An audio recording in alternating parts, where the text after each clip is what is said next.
Maria diangkat ke surga, para malaikat bergembira. Haleluya, haleluya.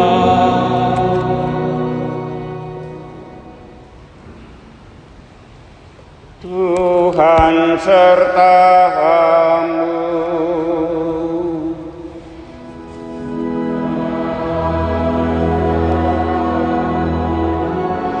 Inilah Injil Yesus Kristus menurut Lukas.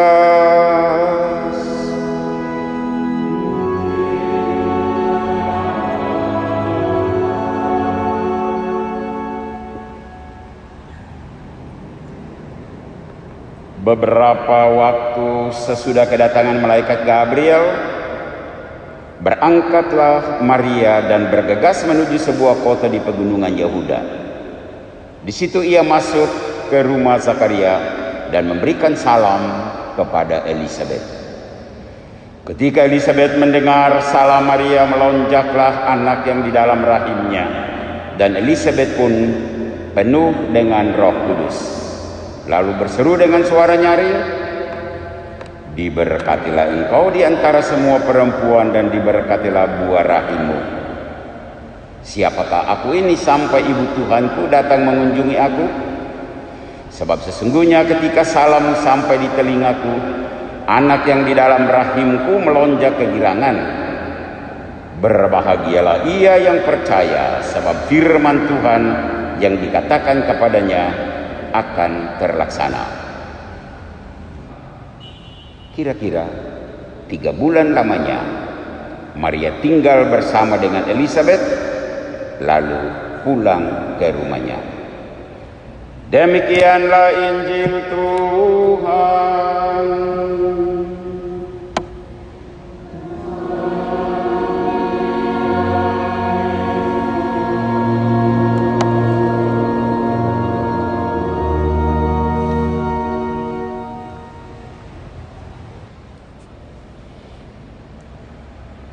Jiwaku memuliakan Tuhan.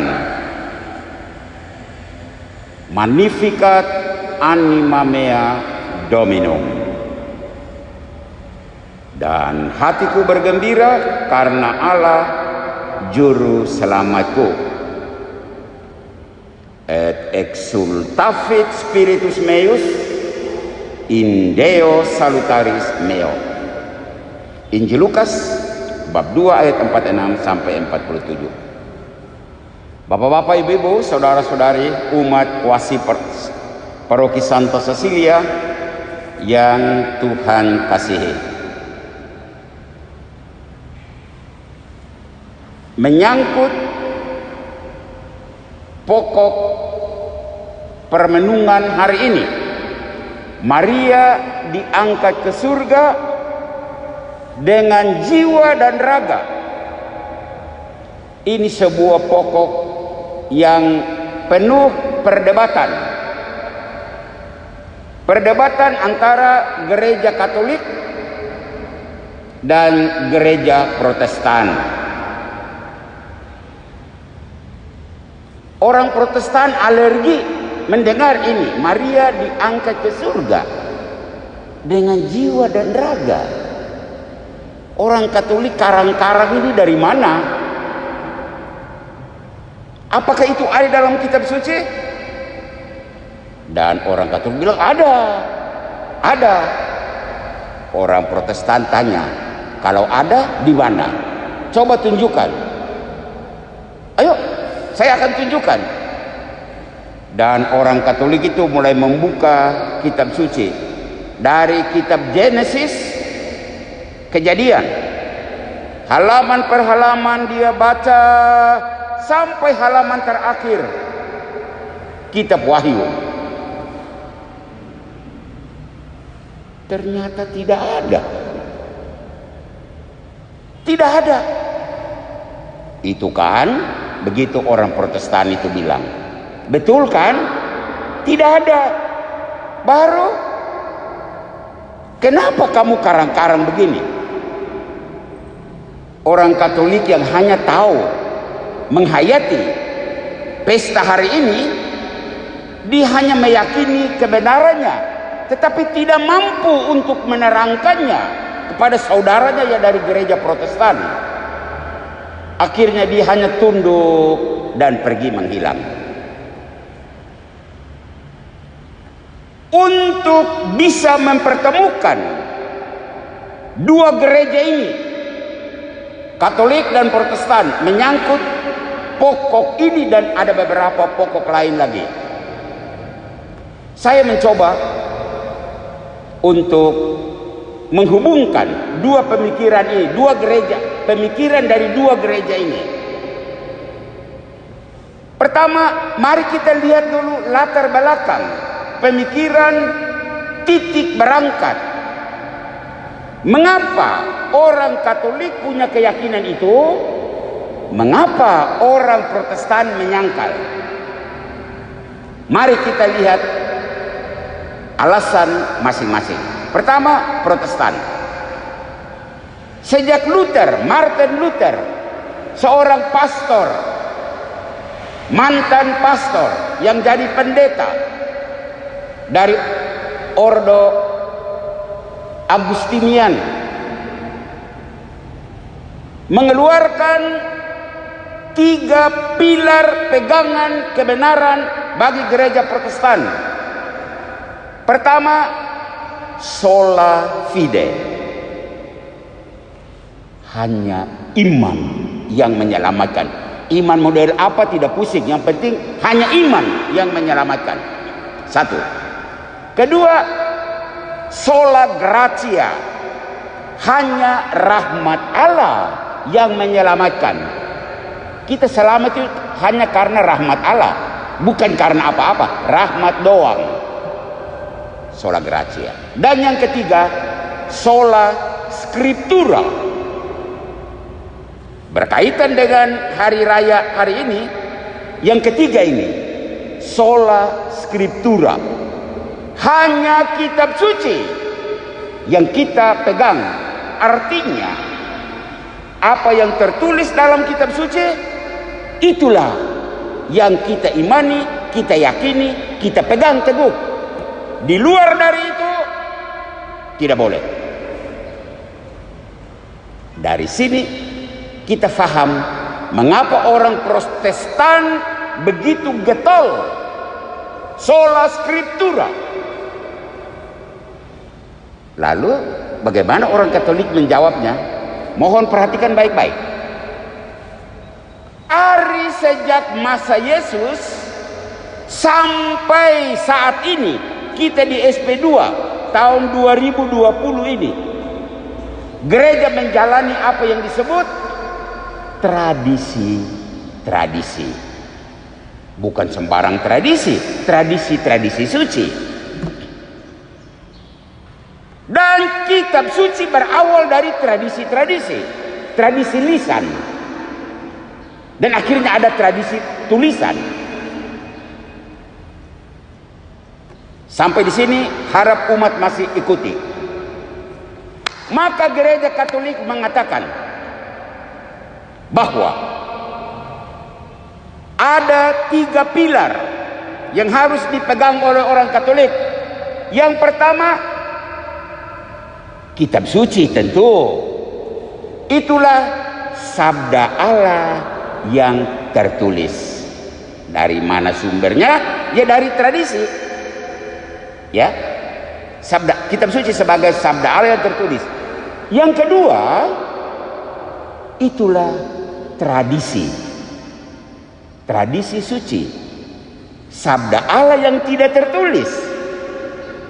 Pulang buka Injil Yohanes bab pasal yang paling akhir, kalimat terakhir, kamu akan mendengar Yohanes bilang, masih ada banyak hal yang dibuat oleh Yesus, tetapi tidak mungkin kita menulis seluruhnya.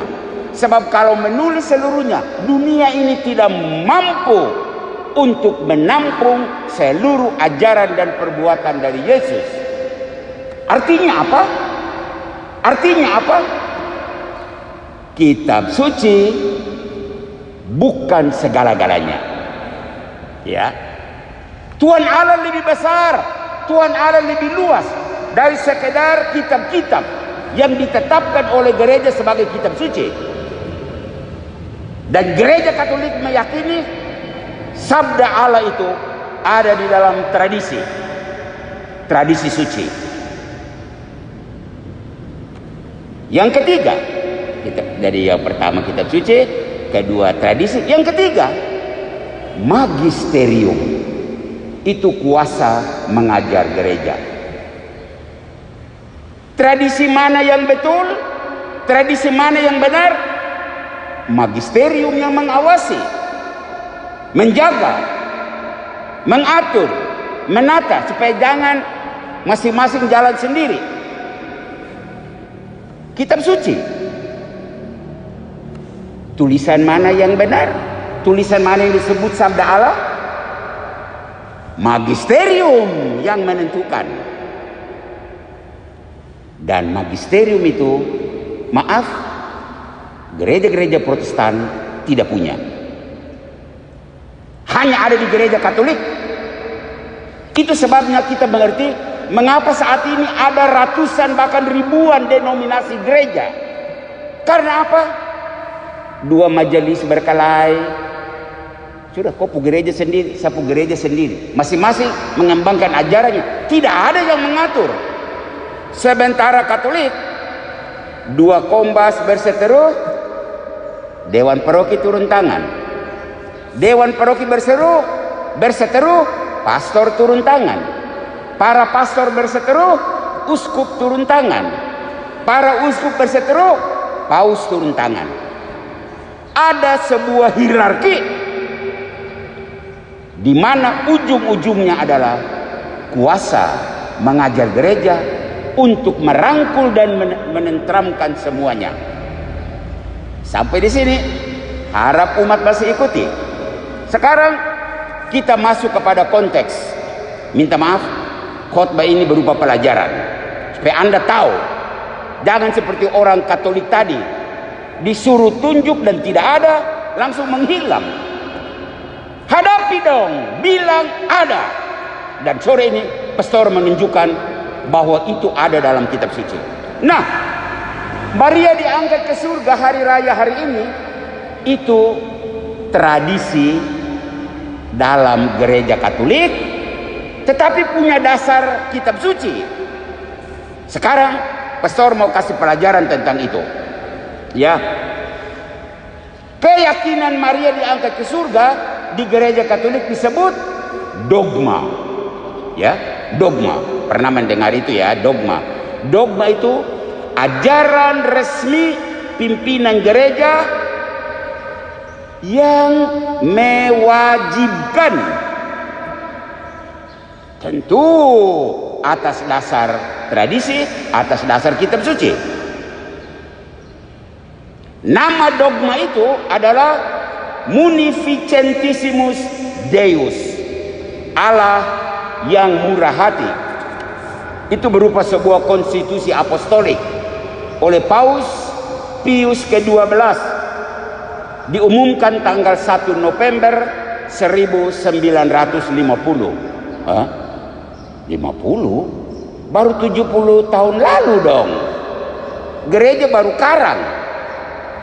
Bukan gereja karang. Gereja menetapkan apa yang sudah ada di tradisi sejak zaman para rasul.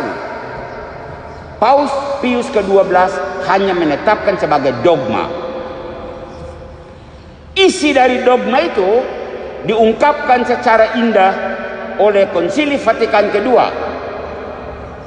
Dokumen Lumen Gentium nomor 59. Saya membaca teks aslinya dalam bahasa Latin, nanti saya terjemahkan bahasa Indonesia.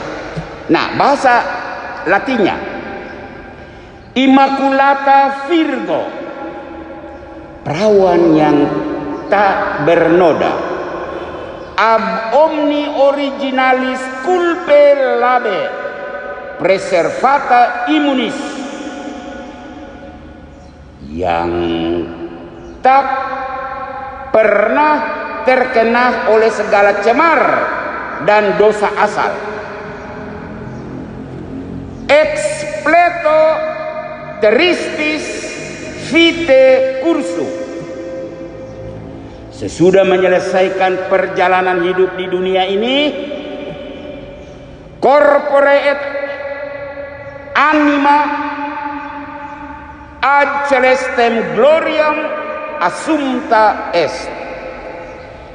Telah diangkat melalui kemuliaan surgawi beserta badan dan jiwa. Untuk apa? Ut plenius conformaretur filio sue domino, supaya secara lebih penuh menyerupai putranya. Dominantium ac peccati mortisque victori.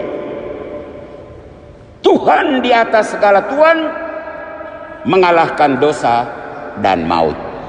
Ini isi dokumen Lumen Gentium yang coba menerangkan dogma tadi. Nah, saya coba meringkas dalam 3 pokok. Pertama, Maria dikandung tanpa noda menjadi ibu Yesus. Karena Yesus itu Allah, maka Maria disebut Bunda Allah. Kedua, Maria tetap perawan suci murni. Dan yang ketiga, pendamping mulia, penebus kita dalam mengalahkan dosa dan segala akibatnya. Saya bertanya kepada saudara kita yang Protestan tadi, pokok-pokok ini tidak ada di kitab suci? Dan saudara kita Katolik yang tidak mampu menjawab itu, lalu dia pergi diam-diam. Kamu berdua dengar baik-baik. Mari kita lihat dasar biblis dari dokumen menyangkut dogma hari ini. Yang pertama, Maria dikandung tanpa noda menjadi ibu Yesus, Bunda Allah. Tidak ada di kitab suci? Ada. Baca Injil Lukas bab 1 ayat 31 sampai 32. Ave Maria, gratia plena, Dominus tecum. Malaikat Gabriel, utusan Allah Bapa, mendatangi wanita ini. Berarti wanita ini wanita terhormat. Memberitahukan bahwa dia akan mengandung. Hebat kan? Ada di dalam kitab suci. Kedua, Maria itu perawan yang tetap suci murni. Apa tidak ada di kitab suci? Ada. Baca Injil Lukas bab 1 ayat 34 sampai 35. Maria mengandung dari kuasa Roh Kudus. Semua wanita di dunia, dia hamil karena seorang laki-laki. Maria tidak. Maria dia mengandung karena kuasa Roh Kudus. Spiritus Sanctus superveniat in te. Kuasa Roh Kudus akan turun atasmu.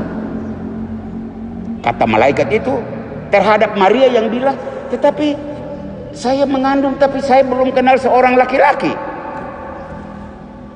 Spiritus Sanctus superveniat in te. Engkau akan mengandung dari kuasa Roh Kudus. Ada di kitab suci.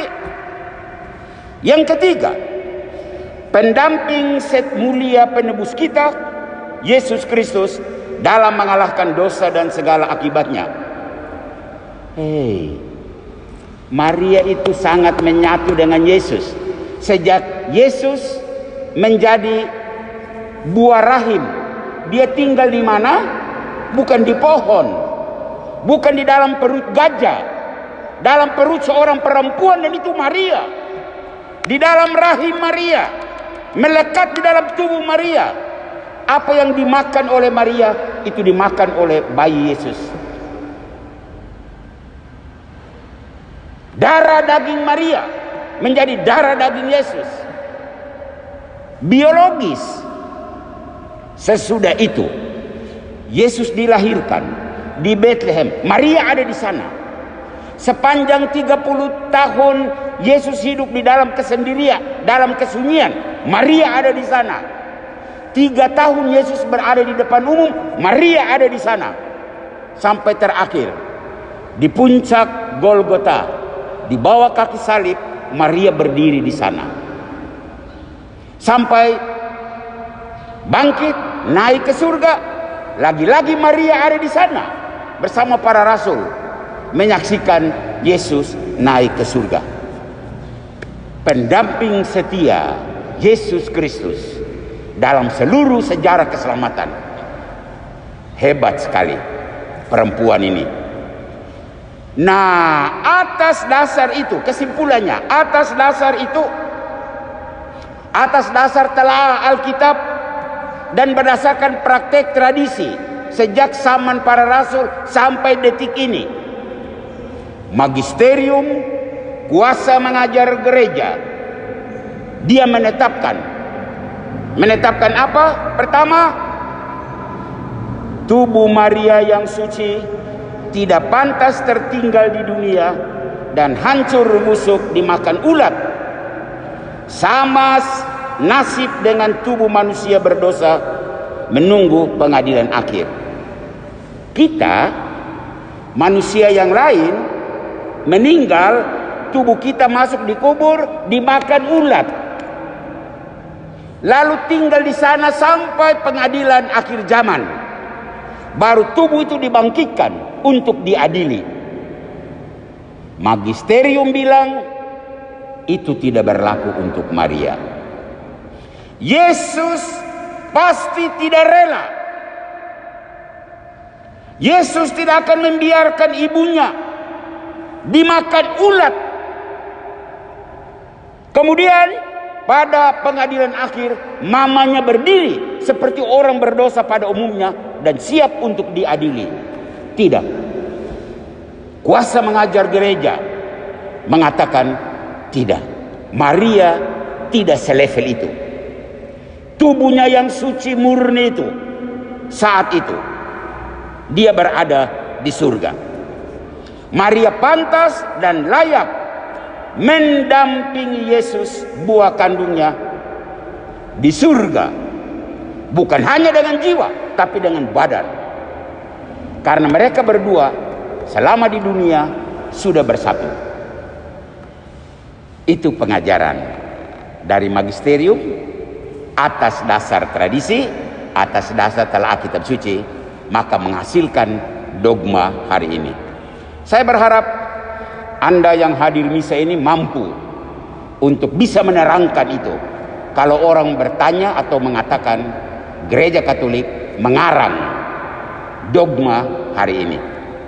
Bapak-bapak, ibu-ibu, saudara-saudari umat kuasi Paroki Santa Cecilia, besok negara ini akan merayakan hari raya kemerdekaan tahun yang ke-75.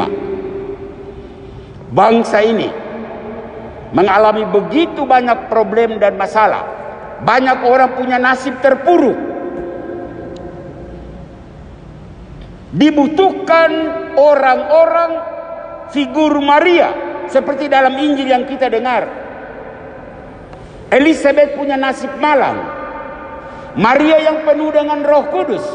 Maria yang tubuhnya ada Allah Bapa, Allah Putra, Allah Roh Kudus. Dia membawa rahmat dalam dirinya dan menyerahkan itu, membagi itu kepada orang yang malang, Elizabeth. Di bangsa dan negara ini ada begitu banyak orang punya nasib seperti Elizabeth yang malang, yang dijauhkan, yang tersingkir. Dibutuhkan figur Maria di zaman kemerdekaan ini. Sosok dan figur Maria dibutuhkan bangsa dan negara ini untuk menularkan rahmat di dalam dirinya, untuk mengangkat derajat orang-orang yang terpuruk, orang-orang yang tersingkir, orang-orang yang disingkirkan seperti Elizabeth.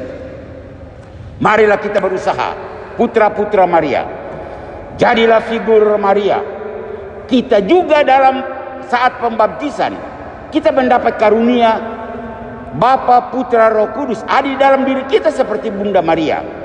Maka jadilah figur pembawa Allah Tritunggal seperti Bunda Maria untuk memberikan semangat kepada orang lain yang letih dan lesu, khususnya warga bangsa kita yang saat ini terpuruk karena berbagai krisis dan masalah yang mendatangi kita.